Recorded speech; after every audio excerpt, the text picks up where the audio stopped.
I'm reading the new Hunger Games. I'm only on chapter 3, and what I thought was going to happen, which was what my mind imagined would be the worst possible outcome, but no, I was wrong. It is way worse, and I'm only on chapter 3. I have not felt this level of devastation since I was 12, and Rue died.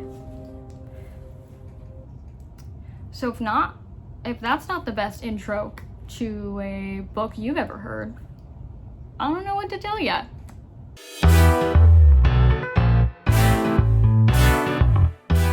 Welcome back, guys, to this month's book club where we are reading Sunrise on the Reaping. So, if you clicked on this video, I am going to assume you have some knowledge, if not the same amount of love and obsession with the original Hunger Games trilogy.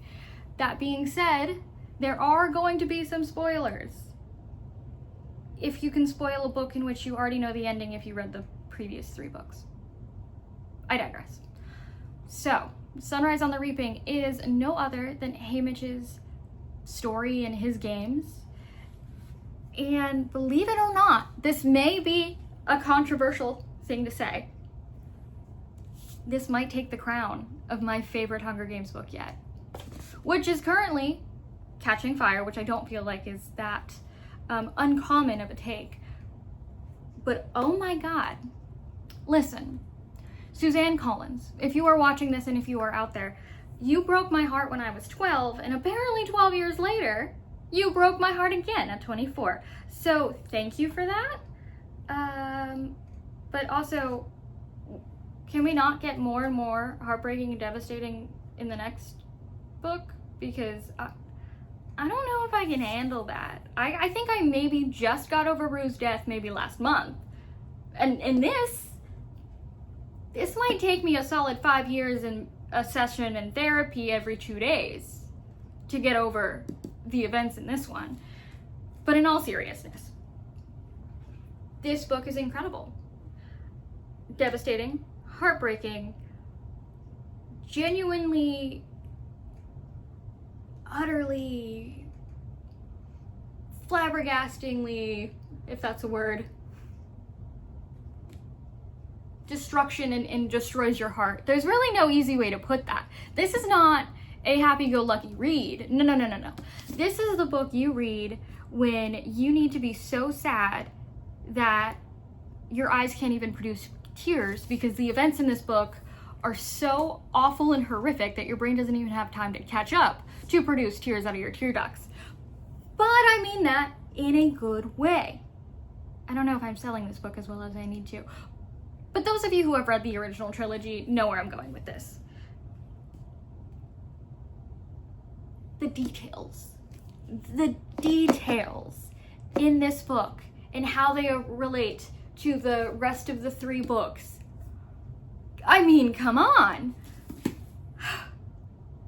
I had to put this book down and close it and just sit in silence and mourn for this fictional character at least 4 to 5 times a chapter, probably, because as like someone who holds a theater degree in character analyzation is in my blood, it's ingrained in my mind, and I have studied how to take a section of text and go beyond that text to imagine how that character would feel. So this entire book was like one big character study for me, and one of the things that really did it for me was in this book they mention one of the tributes, Maisley Donner, who is one of the girls who are reaped for District 12. And if you don't know Haymitch's story, which is only briefly mentioned in the original trilogy, he was the victor of the first quarter quell, I think. I might be a little wrong with the details. Quarter quell happens every 25 years. They go big for it. And his games, they decided that the big twist in this year's quarter quell was that they were going to reap twice as many children as they do on any normal year. So that means the 24 tributes went up to 48. So 2 girls, 2 boys for every district. And Maisley Donner was one of the ones who were reaped for that year's quarter quell. And originally I didn't think she was going to be a likable character. It turns out she was my favorite character. I adored her, and I understand the movie's already cast, but like, if you want to do a remake, keep me in mind. I really do think I could do her justice. I'm just kidding. But she is a lover of jewelry, always has bling on her.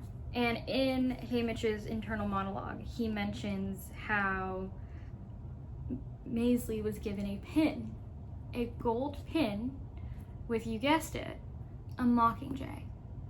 And how she hated this pin, didn't think it was cute or pretty, and threw it in a drawer, and it was never seen again. So at this moment I had to close the book because my mind immediately thought how devastated and confused and possibly downright angry I would be if I was Haymitch and I get introduced to my new 2 tributes of the year, Katniss and Peeta, and on Katniss's collar she's wearing this Mockingjay pin that belonged to somebody who you'll learn throughout the book that completely changed his life. Imagine his surprise that he gets to see that pin again, let alone pinned to one of his tributes. If that is not the most heartbreaking connection and series of dots being connected, I don't know what is. And there are several other moments and instances like that in this book where if you were a fan, you had to close the book and debrief.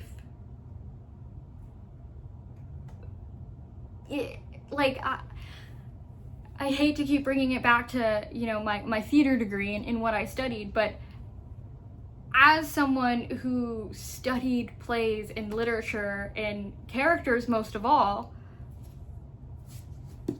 these details, I mean,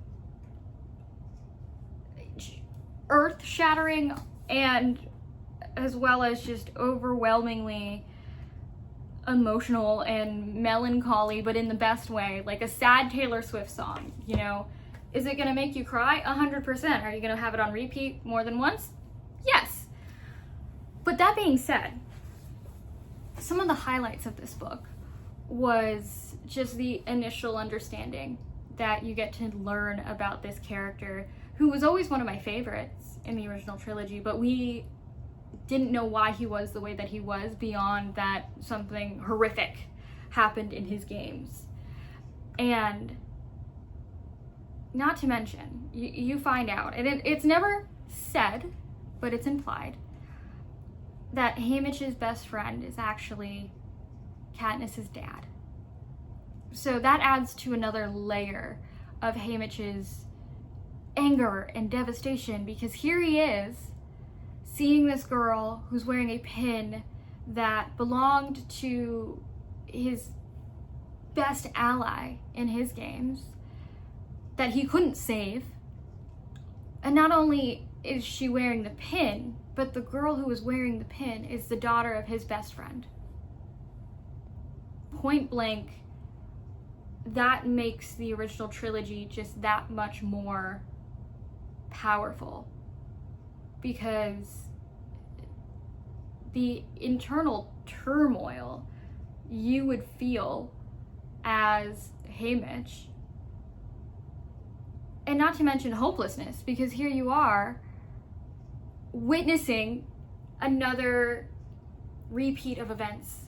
You've got this girl wearing the pin of the girl you wished you could save within the games. And not only that, the girl is the daughter of your ex-best friend. And you are going to send her to slaughter knowing there is nothing you can do about it.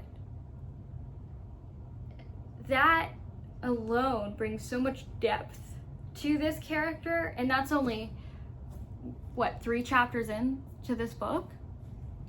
So if you are a fan of diving deep and understanding a character's why, how, and